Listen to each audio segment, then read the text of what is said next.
Y seguimos con el resumen y durante la jornada, además de las reuniones constitutivas, hubo una reunión en la que se analizó el tema, la Comisión de Defensa del Consumidor, que tuvo una informativa para analizar el tema de medicinas prepagas, obras sociales, etcétera, otros temas similares convocada por la oposición, pero bueno,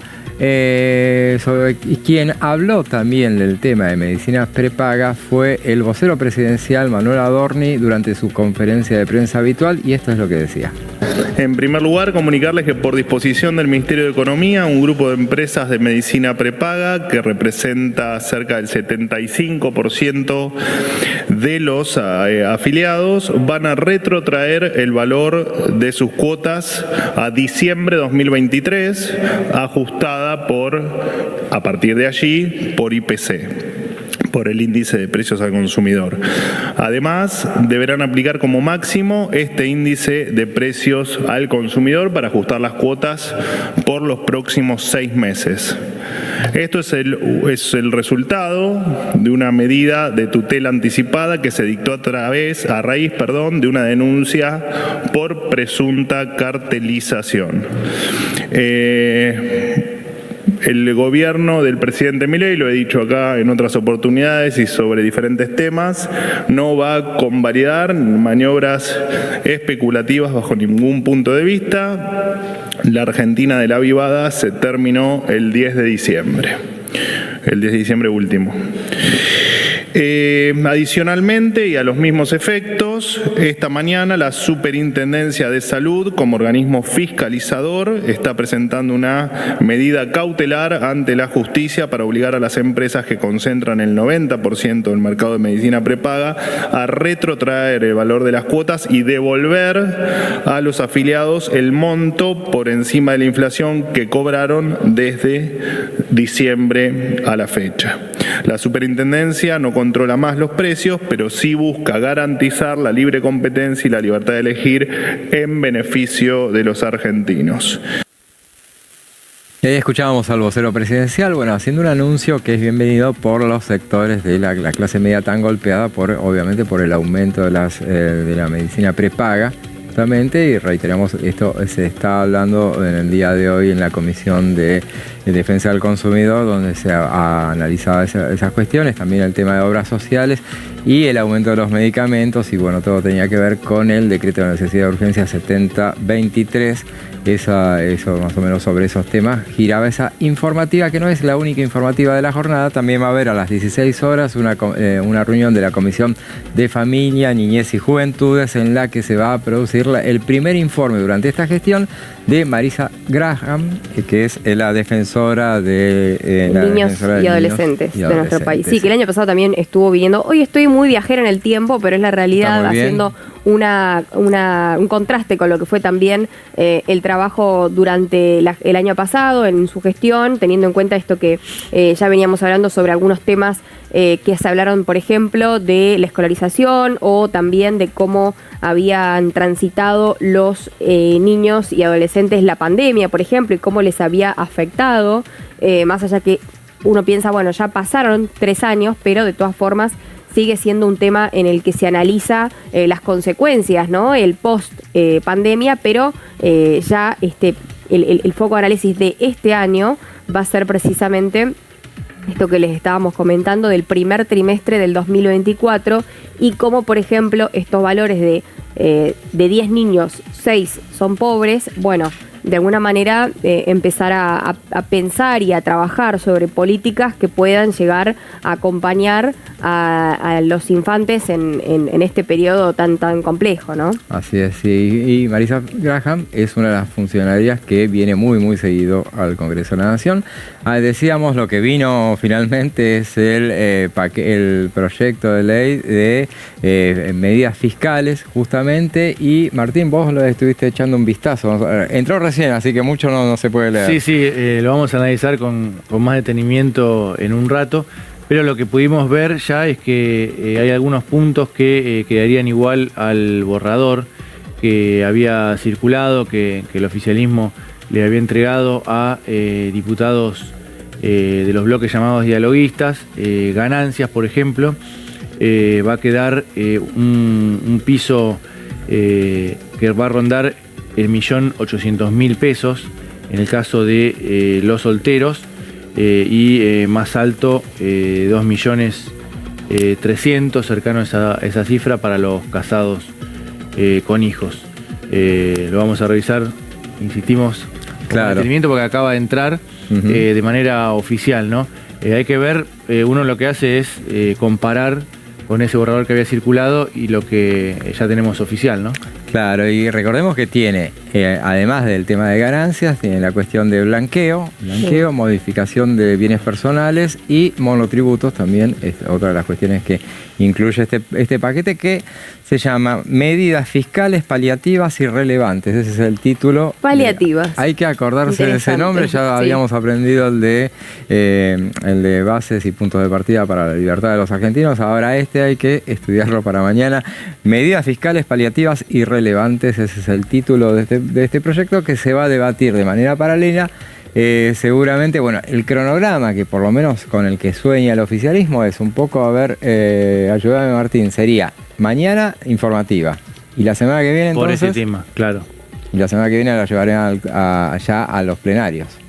Sí, en conjunto con la ley de bases o no, hay que ver, ¿no? Y creería que sí, porque si no, no dan los tiempos. No llegan para el 25 de mayo. La ley de bases se acoplaría con un día menos de debate. Hay que ver también pero la base ya está. Porque son dos proyectos, ¿no? Eso, bueno, hay que ver. Seguramente van a llegar el mismo día al recinto, probablemente, ¿no? ¿Cómo? Que probablemente lleguen el mismo día al recinto, por lo menos va a ser esa la intención del oficialismo, pero bueno, hay que ver por qué la estrategia de separarlos, ¿no? Uno imagina que, bueno, a priori, lo que imagina es que sería un informe, un dictamen, una sesión, imaginamos lo que va a ser esa sesión de bases y puntos de partida y esta de medidas fiscales, que será un inicio con los miembros informantes, quien sea el presidente de legislación general. Yo sigo insistiendo que a lo mejor cambian a Gabriel Bornoroni por el hecho de que él pasa a ser presidente del bloque. Pero bueno, será el miembro informante. Igual tiene que ser alguien de la Libertad Avanza, sí. Obviamente, sí. Legislación general dará un informe y después, en ese caso, hay el diputado de Espert, que seguramente va a convocar en el transcurso del día para mañana para esa informativa sobre este tema, daría sería el miembro informante de este paquete de medidas fiscales que se debatirían de manera paralela, los dos al mismo tiempo, porque uno no imagina que pueda haber, si es un mismo debate, que se divida en dos, porque uno ya de por sí, uno solo ya estira muchísimo tiempo. Me parece que, bueno, estamos hablando de una sesión muy larga donde estarían estos dos debates, pero de todas maneras, en realidad... Que haya lista de oradores, por ejemplo, para los dos temas, tiraría muchísimo la sesión. Claro, que haya uno para cada uno. Sí, si no empezaría de nuevo. Y también hasta tiene que haber un debate paralelo más allá de los dos temas, con el Senado, ¿no? Si es que el oficialismo tiene todavía, que por lo que sabemos sí, el objetivo de llegar a aprobar, a sancionar, a aprobar en las dos cámaras los dos proyectos antes del 25 de mayo, ¿no? Claro. Tiene que haber un debate paralelo con el Senado para, mientras se discute en comisión en la Cámara de Diputados. Ya que se vaya encaminando. Como pasa con presupuesto, ¿no? Que los senadores estén al tanto de eventuales modificaciones. Sí. Para una vez que pasa a la otra Cámara, que no haya ninguna sorpresa, ninguna corrección, porque ahí... Si vuelve a diputados, ahí sí ya no hay manera de llegar al 25. No llegan con los tiempos, obviamente. Y bueno, recordemos entonces cuáles son las constitutivas que hubo durante el día, o va a haber también. Estuvo también, decíamos que se realizó la de ciencia.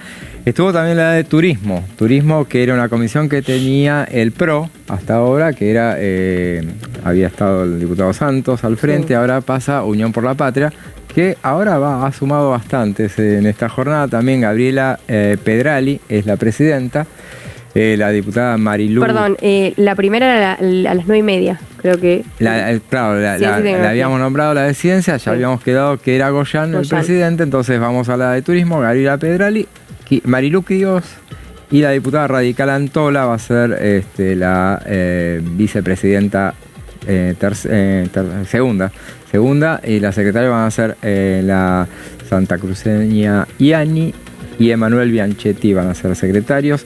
También hace un rato nomás se realizó la comisión de transportes, que quedó al frente la radical Pamela Verasay, justamente, y entre los vicepresidentes está Giuliano, que es que fue justamente ministro de Pablo transportes hace poquitito tiempo. Y recién habíamos visto entonces la de minería, que quedó al frente Alberto Allende.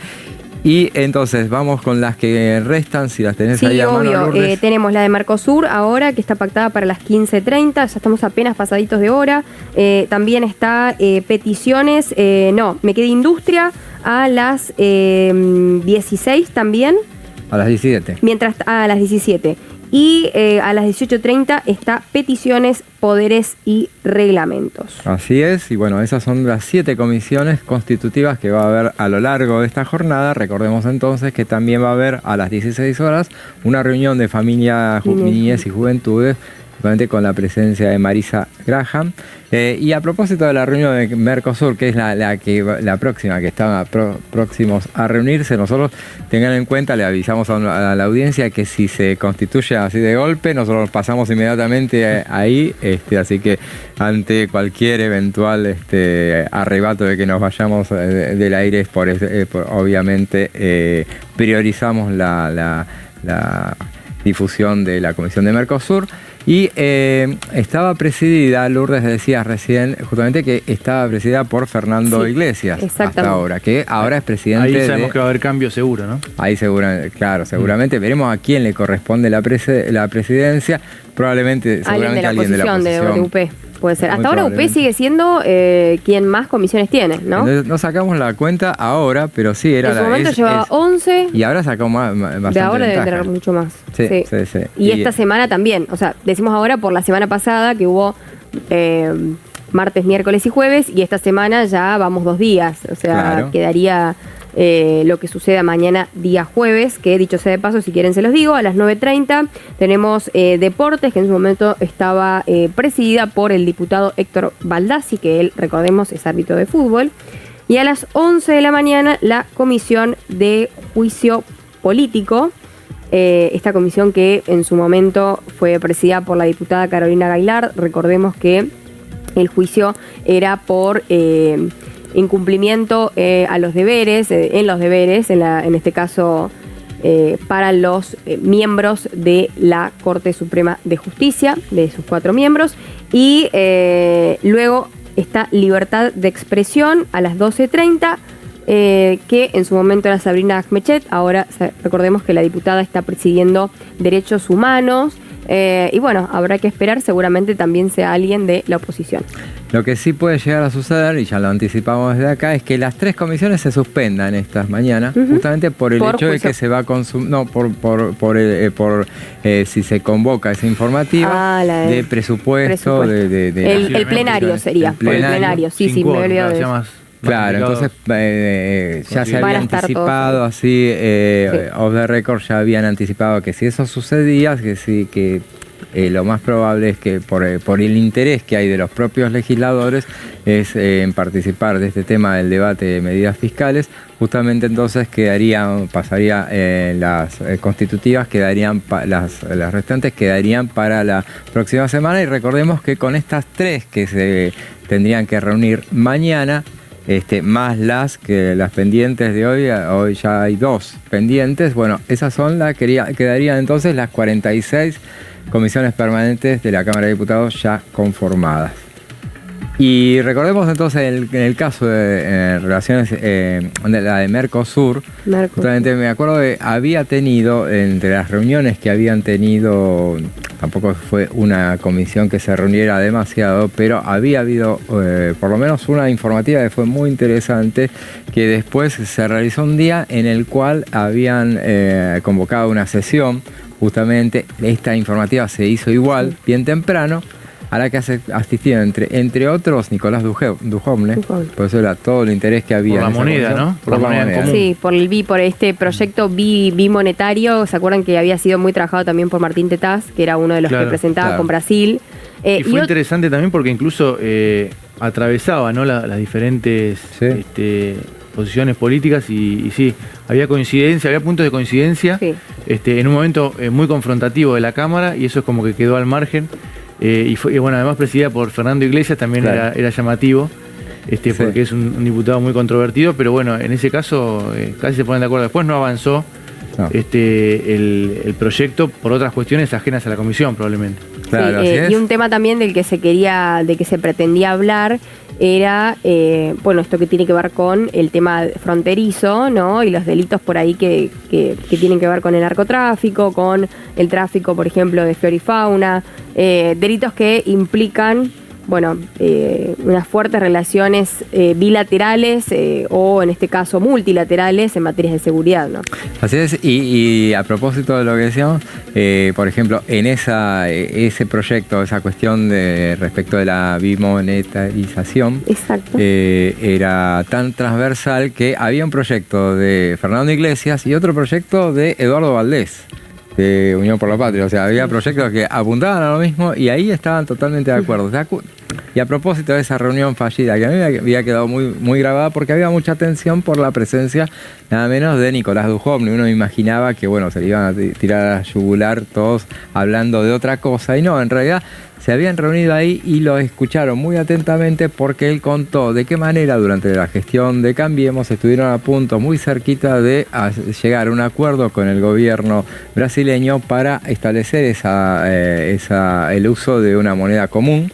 Justamente en esa reunión contó detalles de eso que habían, de lo cerca que habían estado, y que finalmente por decisión del ministro de Economía de Brasil, de Bolsonaro, en ese momento habían vuelto atrás y no habían decidido, ante nuestra inestabilidad, no avanzar con esa posibilidad, que de todas maneras quedó latente y que muchos siguen enarbolando cuando se habla de una dolarización o una moneda más fuerte que evite... Claro, que no sea el dólar, sino otra regional. Claro. Es contrafáctico, no muy difícil saberlo, pero imagínate lo que incidido en algo con la inflación. Y habría que ver, de todas maneras, un cambio de moneda de esas características, por lo menos de esas características. No sé si fuera la dolarización, que a lo mejor sería algo más drástico, pero ese acuerdo con Brasil sería más lento, iría más ordenado a lo mejor, pero demoraría mucho más. Sí. Y aparte por esto de también los objetivos económicos, industriales y demás que tiene Brasil, ¿no? En este momento estamos hablando de una potencia a nivel Sudamérica, a nivel América en general. Claro. Sí. Esa es, pero por eso era el tema más saliente de esa reunión, de esa comisión de Mercosur. Esa reunión la había organizado Fernando Iglesias, y como decía Lourdes también, el tema es Martín Tetaz muchas veces agitó ese proyecto para establecer una doble moneda, que a diferencia de lo que sería, por ejemplo, una dolarización, y ahí estaban todos de acuerdo en cuanto a lo mejor era más previsible, y más allá del tema de la dolarización, la comparación que se hacía era con la convertibilidad, que la convertibilidad justamente fracasó por el hecho de que nosotros nos ataba a una moneda como el dólar, y en este caso esta suerte de convertibilidad también, que podría llegar a ser una moneda común, nos ataría a la moneda con nuestros principales socios, que son los brasileños. Entonces en ese caso sería algo mucho más manejable,